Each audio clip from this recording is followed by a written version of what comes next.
अथ श्रीमङ्गलश्लोक रामायणम्। सर्वलोकशरण्याय साकेतपुरवासिने सत्सेविताय रामाय ससीतायास्तु मङ्गलम्। कौसल्यायां दशरथात् जाताय परमात्मने सदा भरतसौमित्री शत्रुघ्नेशाय मङ्गलम्।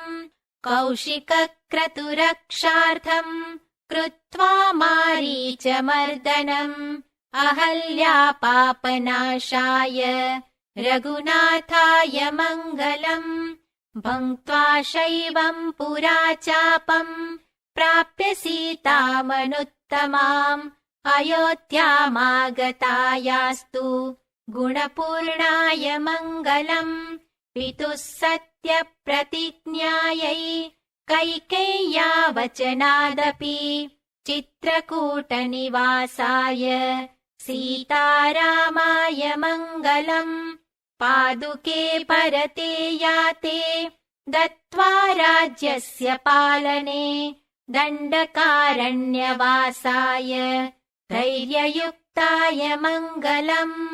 हत्वा विराधम् बलिनम् मुनीनाम् भावितात्मनाम् दत्ताभयाय रामाय पद्माक्षायास्तु मङ्गलम्। 14 सहस्राणाम् रक्षसाम् क्रूरकर्मणाम् करदूषणमुख्यानाम् हारिणेस्तु सुमङ्गलम्। सीतादर्शनयुक्ताय गृत्रमोक्षप्रकाशिने कबन्धहारिणे तस्मै राघवायास्तु मङ्गलम्। शबर्यादत्तपूजाय सेविताय हनूमता सुग्रीवकृतसख्याय धैर्ययुक्ताय मङ्गलम्। वालिनम् बलिनम् हत्वा सुग्रीवमभिषिच्य च वर्षरात्रनिवासाय रामचन्द्राय मङ्गलम्। कालातिक्रमणाच्चैव कुपिताय महात्मने आगते सति सुग्रीवे प्रसन्नायास्तु मङ्गलम्। अङ्गुलीयप्रदात्रे च हनूमति महात्मने सीताम् दृष्ट्वा गते तस्मिन् हर्षयुक्ताय मङ्गलम्।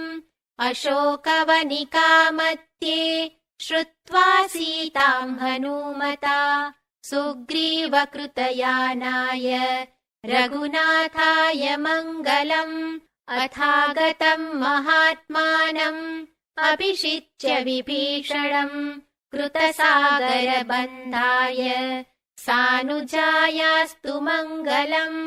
सेतुना सुखमासाद्य लङ्काम् रावणपालिताम् सुवेलगिरिवासाय रणधीराय मङ्गलम्।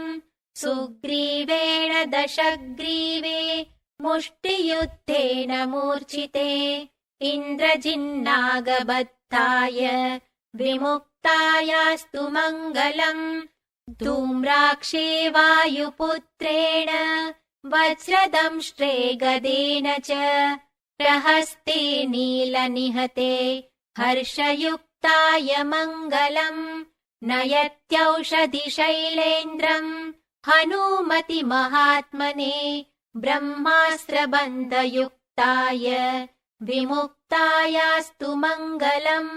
रावणीम् च हतम् श्रुत्वा लक्ष्मणेन महाबलम् निहत्य मकराक्षम् च प्रसन्नायास्तु मङ्गलम्। जित्वा रावणकोटीरम् कुम्भकर्णम् निहत्य च अतिकायम् हतम् श्रुत्वा प्रीतियुक्ताय मङ्गलम्। ततो मूलबलम् हत्वा रावणम् च महाबलात् विजयम् प्राप्य रुष्टाय रघुनाथाय मङ्गलम्।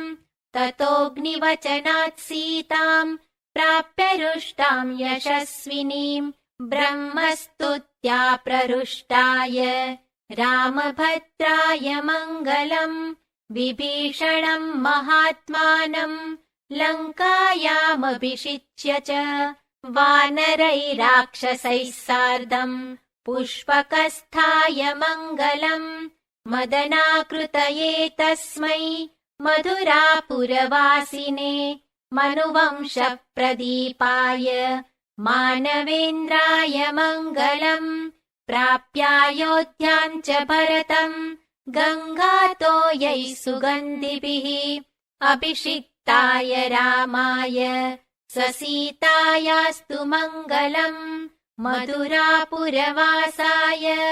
वसुदेवसुतप्रभुः श्रीराममङ्गलम् नित्यम् शृण्वताम् सुकृतम् भवेत्।